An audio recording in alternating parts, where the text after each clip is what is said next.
Sorry, the reason I'm using the little egg ball here is Moishe makes reference specifically to an ATM, sorry, I don't know my numbers, where you're lying on the belly, bringing your foot up into the air, and then at one point you actually press your knee into the ground to facilitate the changes to go in the opposite direction, to change the way that the energy works through the system, etc.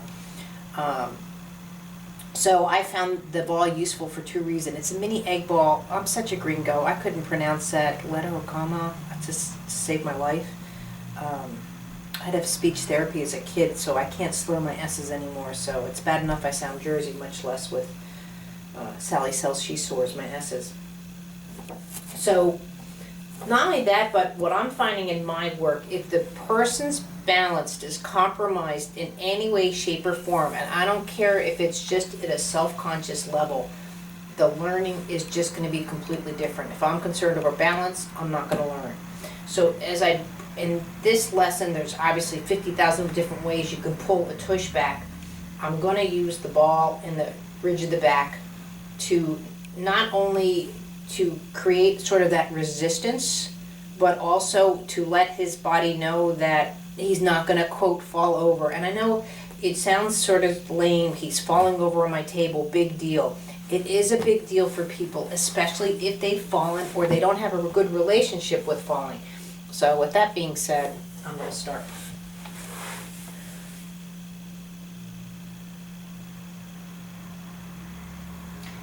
And the ball is pretty sticky, but if there's a problem, you can use the floor liner and stuff that you use for underneath the foot to keep the ball a bit more secure.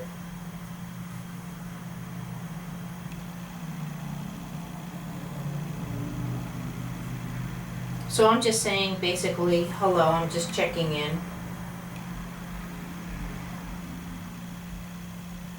Also, you can see here the relationship to the ball, to the width of them. He's a very tall man. He's a big guy. Not in weight per se, but just in structure. So if someone's very tiny, maybe the ball wouldn't be appropriate, or I mean, use your brains.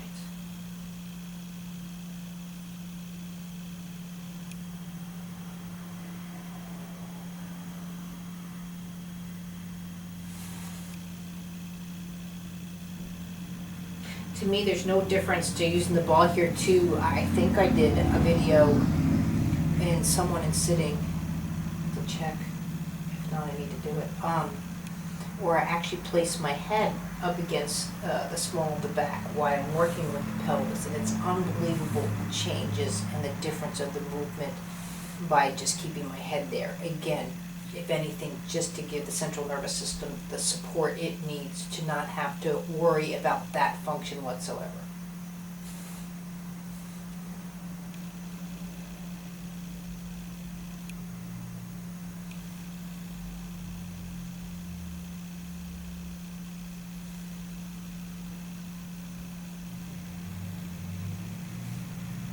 So sometimes I can use the ball sort of as if I was touching him, so it just restricts how far back the pelvis can go. If I didn't have my hand there, he's basically at the same level, but because I'm not pushing through the ball, it's a different movement. Very slight, but it's a different movement. This movement should actually feel, quote, better to him, but it's not like this movement's going to feel bad either.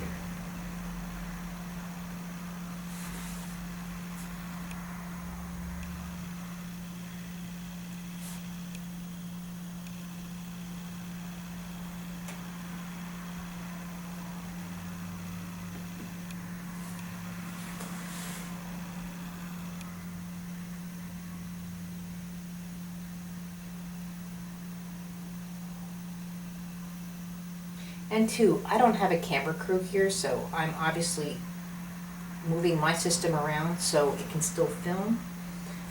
If this is a better position for the person you're working on, then that's where you go.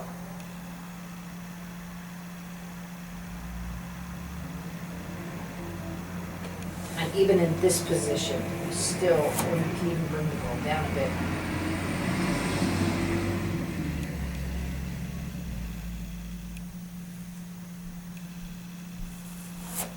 bring the ball up a bit. And now if I bring the ball up, then I have to.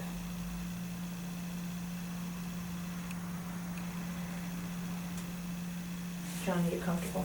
Mm-hmm.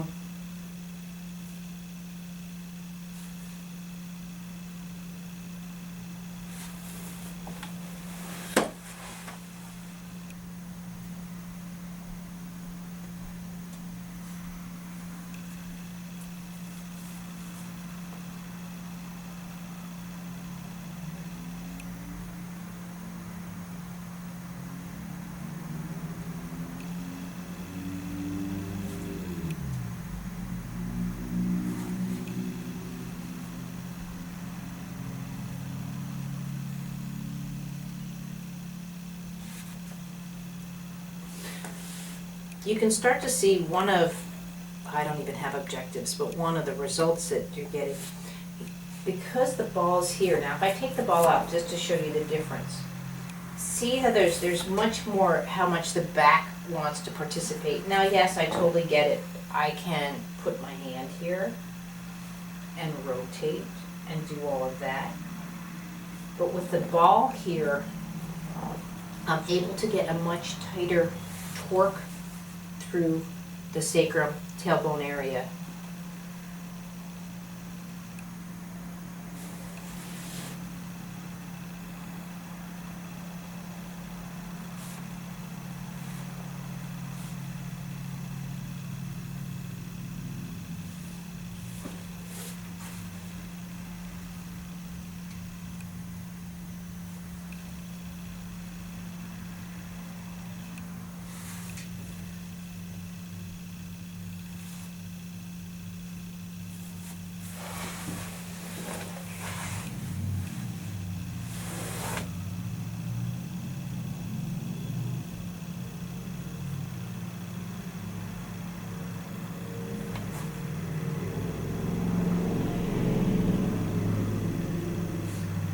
I can't even begin to tell you the benefits of just extreme detailed work.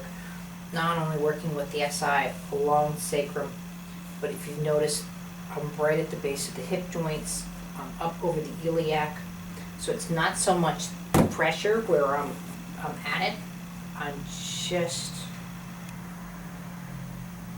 so as I'm torquing the SI, I can torque at the same time up over the iliac crest into the hip joints to facilitate a much more needed movement of the pelvis.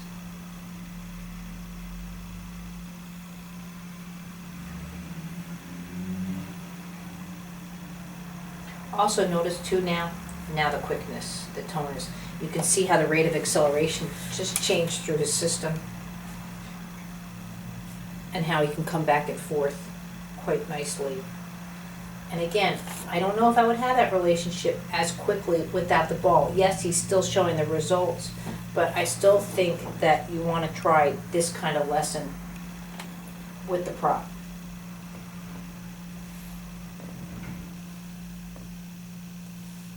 Now, I can even change that and use my knee.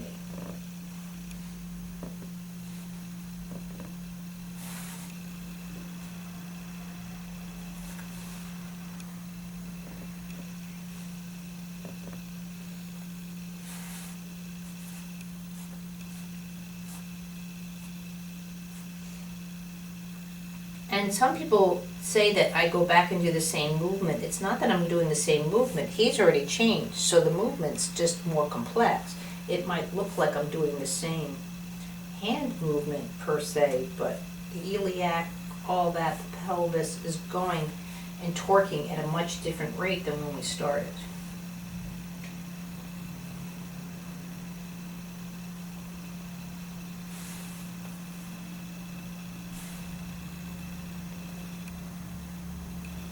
And now the chest cavity.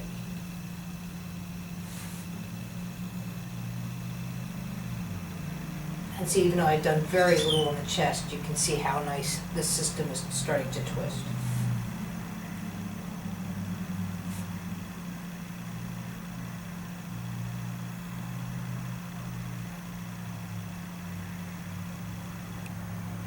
And so even though I've done fine now, up until now, not to include the foot, I'm about to.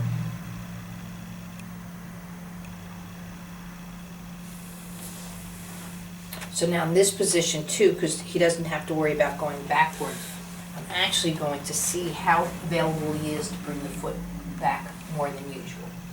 I'm going to do that again. Sorry, John. Too close to the cameras. So I'm actually going to see how available he is, because the ball's there, how far back I can bring the foot back. So I'm not looking to necessarily put him parallel. I'm going to bring him back more. Is that comfortable? Mm-hmm. It should be comfortable because I've already exchanged the torque in the pelvis, or at least for this. So now again, stretched over the iliac all the way to the SI. And you can just feel the strain that's going on, not so much in the ankle, but in the front of the shin.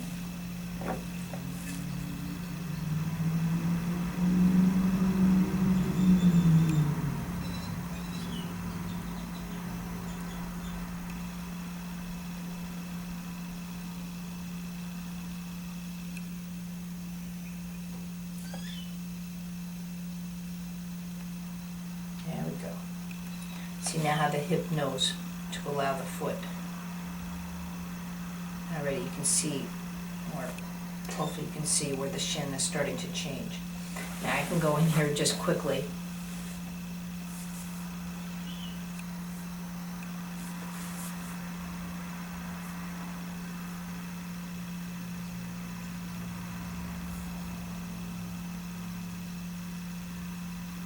You really want to be careful. The torque of people's knees is a whole nother conversation.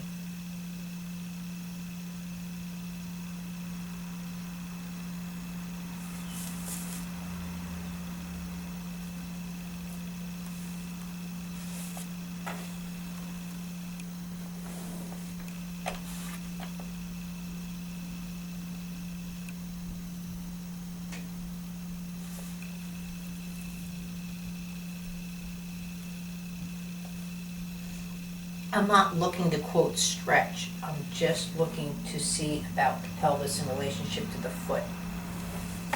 And really, that's about it that I'm going to do, just to show you the difference. So bringing that back.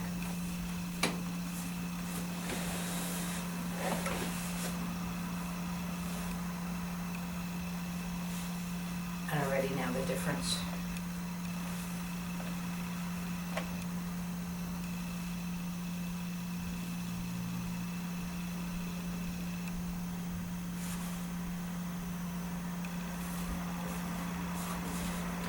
Don't always go from underneath. I usually stay on the top of the spine that I'm working on, but to actually work on the roll of the pelvis.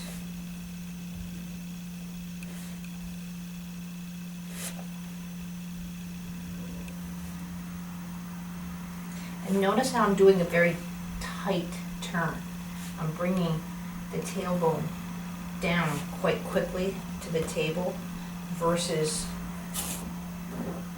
I'm not working on right now. I took the ball away. Let's have a life of their own. I'm not working on this is a roll. It is just a different movement. There's nothing wrong with it. But it doesn't matter if you're just the average person, but especially if you're a high-end performer where you can go a tighter.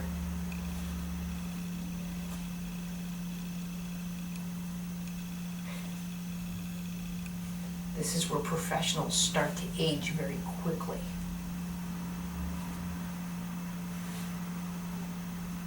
And I just mean age in career for sports, not physically.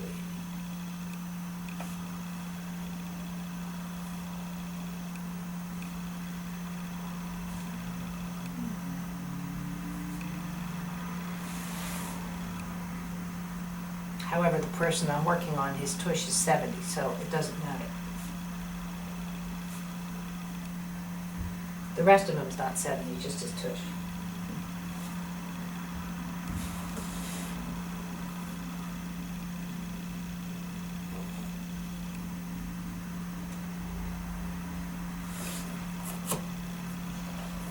Now in this case, I'm just going to put the egg here for just a bit. Again, just to give the resistance.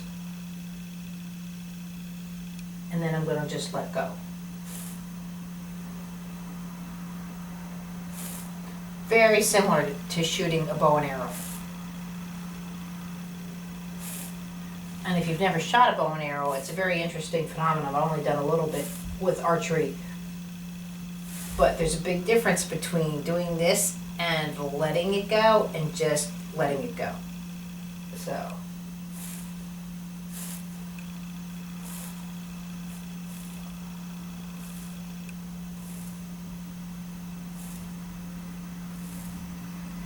And now I can work on the fine torque going up the spine as the resistance to the ball.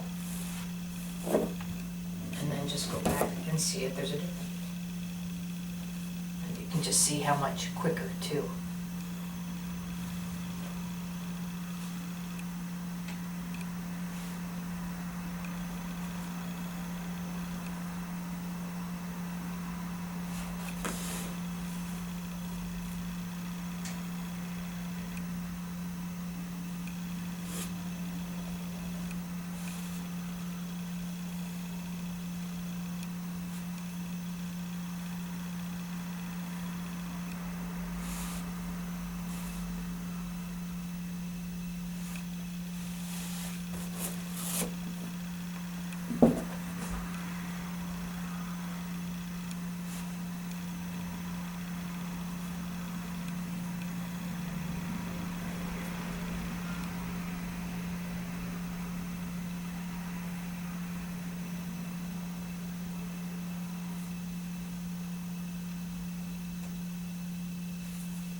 I think it's really nice, not that I'm a rocker, I'm not rocking, but just to showing the quickness to his system that it's capable of doing. Same thing too, just allowing the breath to occur. And then again, letting it go. And again, you can just see that there's a nice relationship, that fluidity that starts to happen. Just rocking back and forth. Very natural way of being. And again, one of 50,000 different ways that you can approach the tush, but I like it.